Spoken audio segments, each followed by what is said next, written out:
Childhood is the soil where our roots take shape. It is where we first learn about love, safety, trust, and belonging. But for many of us, childhood was not only a place of joy, it was also marked by wounds that we could not understand at the time. These wounds may not always leave visible marks, but they live quietly inside us, shaping how we react, how we think, and how we see ourselves in the world. As adults, we often carry these invisible scars without realizing it. We think our reactions are just the way we are. We believe our fears, anxieties, or feelings of shame are personality traits. Yet, in truth, many of these patterns are not natural parts of us, they are echoes of our past, born from survival in an environment that once felt unsafe. Today, let us look closely at 3 of the most common behaviors that might seem normal but are often rooted in unresolved childhood pain. By understanding them, we take the first step in turning old scars into seeds of healing. 1. The freeze response, when the body remembers silence. Imagine being shouted at, or suddenly hearing a loud, harsh noise. Instead of responding, your body stiffens. Your mind is still aware, but your mouth cannot form words, your limbs feel paralyzed, and you are frozen in place. This is not weakness. This is not passivity. This is your nervous system replaying an old survival strategy. Children who grow up in harsh, punitive households often experience this. When a parent yells, threatens, or even strikes a child, the child quickly learns that running away is impossible, and fighting back is dangerous. What is left? To endure. To go silent. To freeze. In those moments, the child feels fear, anger, sadness, and helplessness all at once, emotions too big for a small heart to handle. To survive, the child unconsciously disconnects from those overwhelming feelings.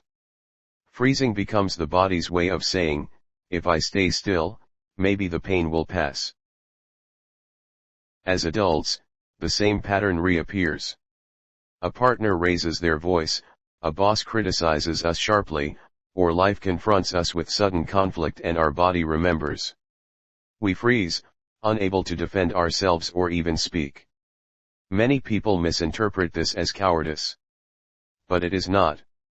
It is a trauma response, the nervous system slipping back into the state it once knew as safety when safety did not truly exist. 2. Catastrophic thinking, always expecting the worst. Some of us live with a mind that constantly anticipates disaster. Before starting a project, we imagine failure. Before entering a relationship, we imagine betrayal. Even in peaceful moments, we brace ourselves for what might go wrong. On the surface, this looks like careful preparation, or even foresight. But in reality, it is a heavy burden, a mind trapped in survival mode, unable to relax. This mindset is often born in childhood homes ruled by strict, volatile parents. In such families, a child learns to walk on eggshells, never knowing what small mistake might unleash punishment. Living in that constant state of tension, the child internalizes the belief, if I am not careful, something terrible will happen. Over time, this vigilance grows into catastrophic thinking. As adults, these individuals become hypersensitive to mistakes, terrified of failure, and constantly anxious. Their nervous system is always preparing for the worst even when no danger is present. This way of thinking does not reflect reality. It reflects a childhood spent in an environment where love was conditional, mistakes were punished harshly, and safety was fragile. 3. Excessive shame, the silent cage of the soul. Shame is one of the most powerful emotions a human being can feel. Unlike guilt, which says, I did something bad, shame whispers, I am bad. For some, shame arises too easily and too often. They feel embarrassed for small, everyday mistakes. They avoid speaking their mind, for fear of being judged. They shrink themselves, unable to take up space or express their true feelings. Why? Because in their childhood, shame was not just an emotion, it was a tool of control. Instead of patient guidance, some parents resort to shaming their children. Don't talk like that, people will laugh at you. Stop behaving like this, you'll embarrass me. Good children don't act that way. Though seemingly harmless, repeated phrases like these carve deep wounds. The child does not just learn to correct their behavior, they learn to associate self-expression with humiliation. They begin to believe that their authentic self is unworthy, embarrassing, or wrong. As adults, this shame lingers. They hide parts of themselves, fearing judgment. They avoid opportunities, fearing exposure. They wear a mask of compliance, but inside, they are aching to be seen for who they truly are. Breaking the cycle, healing the inner child. If these patterns feel familiar to you, know this: you are not broken. You are not weak. You are simply carrying survival strategies that once kept you safe, but no longer serve you now. The journey of healing begins with awareness. By naming these patterns freezing, catastrophizing, shame, we reclaim power over them. We begin to see that these are not flaws in our character, but echoes of our childhood. But awareness alone is not enough. Healing happens in the presence of safety, love, and trust.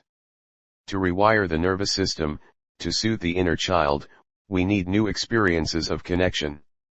This might come from a teacher or mentor who believes in you and gently encourages you.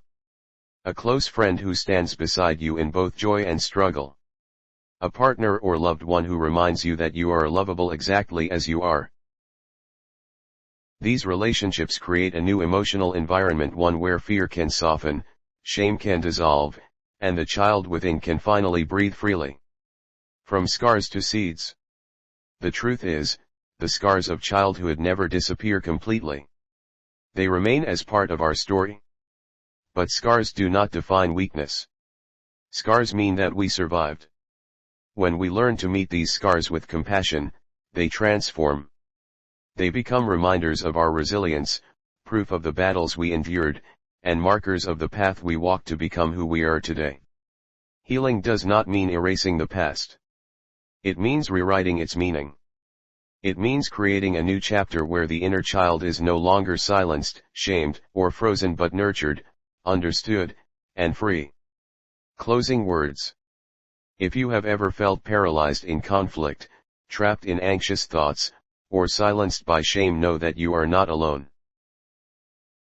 These are not signs of weakness, but reflections of a childhood that asked you to carry more than any child should. The journey from childhood scars to inner peace is not quick, nor easy. But it is possible.